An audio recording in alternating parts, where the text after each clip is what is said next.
ٹنڈو آدم سے ایک سوال ہے محمد بشیر احمد نامی دوست کی طرف سے۔ میں بھی کوشش کرتا ہوں، اخراجات گھریلو پورے نہیں ہوتے، رزق میں برکت نہیں ہے، تنگ دستی ہے، بعض اوقات فاقوں تک نوبت آ جاتی ہے تو قرض اٹھا کے جو ہے نا وہ ضرورت پوری کرنے کی کوشش کرتا ہوں، تو کوئی وظیفہ بتائیں۔ تو اس کے لیے وظیفہ انتہائی مجرب اور اللہ رب العزت کے اسماء گرامی میں سے وظیفہ ہے۔ کے نوافل پڑھے جاتے ہیں سورج کے صحیح طرح بلندی پہ آ جانے کے بعد۔ سورج طلوع ہونے کے 20 منٹ بعد جو نماز پڑھی جاتی ہے وہ اشراق کے کوئی 1 سے 2 گھنٹے بعد، اشراق کے وقت کے 2 گھنٹے بعد، یعنی سورج طلوع ہونے کے 2 گھنٹے بعد چاشت کے نوافل پڑھے جائیں۔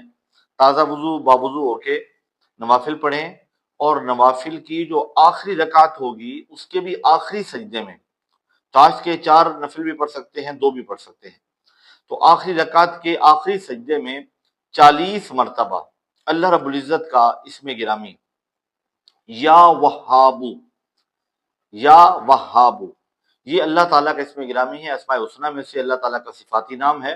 اے عطا فرمانے والے، اے دینے والے، 40 مرتبہ اسی سجدے میں پڑھنا ہے جو چاشت کے نوافل کی آخری رکعت کا آخری سجدہ ہوگا، اس میں 40 مرتبہ، اور یہ معمول رکھنا 21 دن تک، 21 ڈیز۔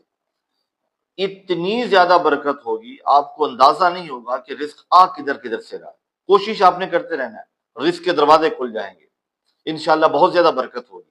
لیکن ساتھ میں یہ عرض کر دوں کہ نوافل اس وقت فائدہ دیتے ہیں کہ جب انسان فرائض ادا کرنے والا ہو، تو نماز کی پابندی انتہائی ضروری ہے، بالکل بھی نماز میں کوتاہی نہیں۔ اگر خدا نہ خواستہ لیٹ ہو جائیں یا سفر یا کسی اور مجبوری کی وجہ سے نماز قضا ہو جائے تو اس کی قضا لوٹانی ہے، جلد از جلد، اسی دن یا اس سے اگلے دن میں اس کی قضا لوٹا لیں۔